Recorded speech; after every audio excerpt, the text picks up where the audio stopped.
එම යාත්‍රාව සමීපයට ගිහිල්ලා මේ වන විටත් එම අය මුදවා ගැනීමේ කාර්යය අපි නිරත වෙමින් සිටිනවා. දැන් අපිට වාර්තා වෙලා තිබෙන විදිහට අපි 208 දිනක් අපි ගොඩබිමට රැගෙන ඉන්න සූදානම් කරලා තිබෙනවා. එයින් ඉන්නව නිලධාරීන් 53ක් ඉන්නවා. කැඩෙට් නිලධාරීන් 84ක් ඉන්නවා. ජ්‍යෙෂ්ඨ නාවිකයන් 48ක් ඉන්නවා. නාවිකයන් 23ක් ඉන්නවා. මේ 208 අපේම නෞකාවෙන් අපේ යාත්‍රාව වෙත රැගෙන කොළඹ වරායට ගියීමේ කටයුතු දැන් අපි ආරම්භ කරලා තිබෙනවා. එම නෞකාව අපි හඳුන්වනවා අයිරිස් බුෂර් කියන නෞකාව. එම නෞකාව ඊයේ 4 වෙනි දින අපිට විදේශ කටයුතු අමාත්‍යාංශයට වාර්තා කරා 4 හා 5 කියන දෙදින තුල අපේ වරායකට සේන්දු වීමට අපිට අවසර ලබා දෙන්න කියලා. 4 හෝ 5. දැන් අපි මේ පිළිබඳව අධ්‍යයනය කරමින් හිටියා. කොහොමද කළ යුතු වන්නේ අපි සාකච්ඡා කරමින් හිටියා. අපේ විදේශ අමාත්‍යතුමා ඉරානයේ විදේශ අමාත්‍යතුමාත් එක්ක සාකච්ඡා කරා. ඒ වගේම තානාපති කාර්යාලය අපේ විදේශ කටයුතු අමාත්‍යාංශයත් එක්ක සාකච්ඡා කරමින් හිටියා. ඒ වගේම තානාපති කාර්යාලයේ ආරක්ෂක නියෝජිතයන් සමග අපේ ආරක්ෂක අමාත්‍යාංශ සාකච්ඡා කරමින් හිටියා. මොකක්ද අපි ගත යුතු ක්‍රියාමාර්ග කියලා. අනතුරුදී වුන් දැන්නුවා ඔවුන්ගේ එක් එන්ජිමකට ආපදාවක් සිදු වී තිබෙන බව. එයano අපි සාකච්ඡා අරගෙන තිබුණා. ඒ සාකච්ඡා වලින් අපි කොහොමද අපි කටයුතු කරන්න ඕනකම තිබෙන්නේ මේ අපේ දැන් අපේ ජාතික ජල තීරය තුල ඒ වගේම අපි අනුගමනය කළ යුතු සම්මුතීන් තිබෙනවා. එක පැත්තකින් නාවික යාත්‍රාවක් එක් යුද්ධයක එක් පාර්ශ්වයකට හිමි යාත්‍රාවක්. ඒ වගේම අපි මධ්‍යස්ථ රාජ්‍ය. ඒතර මධ්‍යස්ථ රාජ්‍යයක් කවර ආකාරයෙන්ද එවැනි නෞකාවක් පිළිබඳ කටයුතු කරන්නේ. ඒ සඳහා එක්සත් ජාතීන්ගේ සාගර සම්මුතිය 1907 දී හේග් සම්මුතිය මේ ආදී සම්මුති වලින් අපිට පැවරී තිබෙන බලතල සාපේ ක්‍රියාමාර්ග පිළිබඳව අපි උන්ට දිගින් දිගටම සාකච්ඡා කරමින් තිබුණා. හොඳින් තේරුම් ගත යුතුයි මේ සාමාන්‍ය තත්වයක් නොවේ. මධ්‍යස්ථ රාජ්‍යයක එක් පාර්ශ්වයක නවක් අපේ වරායන් සඳහා ඒම සඳහා කරලාද ඉල්ලීමක්.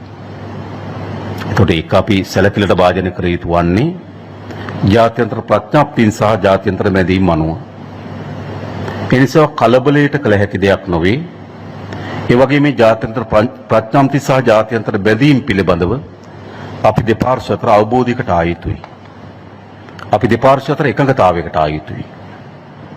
එනිසා අපි විවිධාකාරයේ සාකච්ඡා අවසානයේදී අපි අපේ නාවික හමුදාවේ නිලධාරීන් සහ එමනවි නාවිකයන් අතර එමනවි විශේෂයෙන්ම කපිතාන් සමග සාකච්ඡාවල නිරත වුණා. තානාපති කාර්යාලය සමග සාකච්ඡා නිරත වුණා. තානාපති කාර්යාලය විශේෂම ඉරාන තානාපති කාර්යාලය ඉරානයේ රාජ්‍ය දැනුවත් කරමින් තමයි ඔවුන් මේකට ප්‍රවිෂ්ඨ වුණේ. එනිසාම සාකච්ඡාවලින් අනතුරුව අපි අපේ යෝජනාව වුණේ අපි මෙම පිරිසක් මෙම නැවත් අපේ බාරයට අපි ගන්න ලෑස්ති. ඒ සඳහා අපි අතර එන සම්මුතින් සහ එකඟතාවයන් තමයි අපි සාකච්ඡා කරගත යුතු වන්නේ. ඒ අනුව අපි නැවේ ඉන්න පිරිස මුදවා ගැනීම සඳහා ඒ වගේම නැව ස්ථානගත කරන්නේ කොතනද කියන එක පිළිබඳවත් අපි පොදු එකඟතාවයකට ආවා. මොකද අපි දන්නවා අපේ කොළඹ වරාය ආසන්නයේ මෙම නාවික යාත්‍රාව තිබුණත් කොළඹ වරාය අපේ ප්‍රධානතම වාණිජ වරාය. ඒ වගේම මෙවැනි නෞකාවක් අපේ ප්‍රධාන වාණිජ නගරයේ වරාය තුල රඳවා තබා ගැනීම ඒක අපේ නාවික කර්මාන්තර විශාල බලපෑමක් ඇතිවීම අනතුරක් තියෙනවා. සමහර සිපිල් ලයින් සාකච්ඡා කරමින් තිබෙන ඉන්ෂුරන්ස් වැඩි කිරීම දක්වා යායක අනතුරක් තිබෙනවා. එනිසා අපි තීරණය කරා එම නෞකාව අපි කොළඹ වරායට රැගෙන ඉන්නේ නැහැ. අපි එම නෞකාව ත්‍රිකුණාමල වරායට රැගෙන යනවා. හැබැයි ත්‍රිකුණාමල වරායට රැගෙන යන කලින් එහි ඉන්න පිරිස අපි කොළඹ වරායට ළඟා කරගන්න කැමතියි. දැන් මේ සිදුවීම සිදු වුණේ ගාලු වරායේ ඉඳලා නාවික සත්පුම් 19ක දුර සීමාවේ. ගාලු වරායේ ඉඳලා නාවික සත්පුම් 19යි. මේ සිදුවීම සම්බන්ධයෙන් ඉස්සෙල්ලාම ඊයේ උදෑසන 5:08ට නාවික හමුදාවට අයිති Maritime Rescue Coordinating Center එකට MRCC එකට තමයි ඉස්සෙල්ලාම පණිවිඩයක් ලැබෙන්නේ. ඒ ලැබෙන්නේ ප්‍රහාරයක් එල්ල කළාද නැද්ද කියන මත නෙවෙයි. යම් ආකාරයක ඒ මුහුදු කලාපය තුල යම් මෘත් ශරීර ප්‍රමාණයක් පාවෙමින් තිබෙනවායි කියන පණිවිඩය තමයි ඉස්සෙල්ලාම ලැබෙන්නේ. ඒ අනුව පැයක් ගතවන්නට මත්තෙන් ශ්‍රී ලංකා නාවික හමුදාවත් ශ්‍රී ලංකා ගුවන් හමුදාවත් මේ බේරා ගැනීමේ මෙහෙයුම් දියත් කරනවා. ඒ වෙලාවේ නාවික හමුදාවට හෝ ගුවන් හමුදාවට හෝ ආරක්ෂක අමාත්‍යාංශයට තියෙන කාර්යභාරය මේ ප්‍රහාරයක්ද ප්‍රහාරයේ සිදුුනේ කොහොමද ඒක ටෝපිඩෝ ඇටැක් එකක්ද කියන එක හොයලා ඉන්න නෙවෙයි. ඇත්තට මානුෂීය පදනමින් මැදිහත් වෙලා ඒක අනතුරක් වෙන්න පුළුවන් ප්‍රහාරයක් වෙන්න පුළුවන් ඕන දෙයක් වෙන්න පුළුවන් ජීවිත ගලවා ගැනීම. ඒ අනුව රජයේ පැත්තෙන් ආරක්ෂක අමාත්‍යාංශය නාවික හමුදා ගුවන් හමුදා මෙහෙවල මේ කටයුතු කළා. අපිට පුළුවන්කම ලැබුණා මේ අනතුරු ලක්වෙච්ච ජීවතුන් 32 දෙනෙක් කරාපිටිය ගාල්ල ජාතික රෝහලට ගෙන එන්නට දැනට එක්කෙනෙක් දැඩි සත්කාර ඒකකයේ ප්‍රතිකාර ලබනවා. ඒ වගේම 87 දෙනෙක්ගේ මෘත ශරීර දැනට අරගෙන ඇවිල්ලා තිබෙනවා. අපිට ගාල්ල ජාතික රෝහලේ සහ අවට ජාතික රෝහලේ තිබෙන ෆ්‍රීසර්ස් මේකට ප්‍රමාණවත් නැහැ ඇත්ත. ඒ වගේම රජ්‍යයත් සතුව ෆ්‍රීසර් කන්ටේනර් එකක් නැහැ. ඒ නිසාම පෞද්ගලික අංශයෙන් මේක අපි ඉටු කරගත යුතුයි. ඒ සඳහා වන කටයුතු අපි දැන් කරමින් පවතිනවා. තව පැය කිහිපයක් යනකොට ෆ්‍රීසර් කන්ටේනර් එක මේ කොළඹ ප්‍රදේශයේ ඉඳලා ගාල්ලට ළඟා වෙනවා. ඒ අනුව අපිට එකක් මදි අතරම අපිට දෙකක් අවශ්‍යයි කියලා අපි කල්පනා කරන්නේ. ඒ කටයුතු දැන් සිදුවෙමින් පවතිනවා. ඒකට ආරක්ෂක අමාත්‍යාංශය සෞඛ්‍ය අමාත්‍යාංශය ඇතුළේ සියලු බලධාරීන් සම්බන්ධ වෙලා තිබෙන්නේ. ඊළඟට දැන් අපි මේ තොරතුරු ඊයේ මාධ්‍ය සාකච්ඡාවක් වාර්තා කරනකොට ඒ සම්බන්ධයෙන් විවිධ මත තිබුණා. එය ප්‍රහාරයක්ද අනතුරක්ද කියන සම්බන්ධයෙන් විවිධ මත ප්‍රචාරය වෙමින් තිබුණා. අතරම ඊයේ හවස තමයි ඇමරිකා එක්සත් ජනපදයේ රාජ්‍ය විසින් මේක නිල වශයෙන් ප්‍රකාශයක් කළේ. ඒ අනුව අපිට ලැබුණු තොරතුරු අනුව තමයි අපි කටයුතු කළේ. පාර්ලිමේන්තුවේදී තමුන්නාසලාට අපි විශේෂයෙන් විතේ රතමතුමා මේ කරුණු වාර්තා කරනකොට අපි රාජ්‍යයක් හැටියට කරමින් ඉන්නේ මොකද්ද කියන එක තමයි මේක කිව්වේ. එතකොට අපි රටක් හැටියට මේ ජාත්‍යන්තර සාමය වෙනුවෙන් කටයුතු කරනවා. විශේෂයෙන්ම ඉන්දියානු සාගරයේ සාමය අපේ අපේක්ෂාව. ඒ වෙනුවෙන් කළ හැකි මැදිහත් වීම අපි කරමින් ඉන්නවා. ඔබතුමාලා කියපු දේවල්ටත් වඩා වැඩි ප්‍රමාණයක් ඉන්දියානු සාගරයේ සමහර සිදුවීම් පවතිනවා මේ වෙලාවේ.